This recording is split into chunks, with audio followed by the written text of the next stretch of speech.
বলো তো দেখি, পতাকায় মোদের কয়টি রং আছে? শিক্ষক এসে শুধালেন হেসে দ্বিতীয় শ্রেণীর কাছে।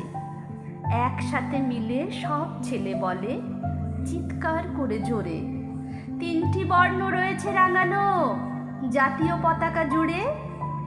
শ্রেণীর পিছনে বেঞ্চির কোণে শিশু ছিল এক বসে। পতাকার মাঝে 5 রং আছে, বলল সে মৃদু ভাষে। কথা তার শুনে বাকি শিশুগণে হেসে খায় লুটোপুটি। শিক্ষক রেগে বললেন হেঁকে, বোঝাও কি করে 5টি? মাথা নিচু করে ভয়ার্ত স্বরে সরল শিশুটি বলে, ওপরে গেরুয়া, মাঝখানে সাদা, সবুজ আছে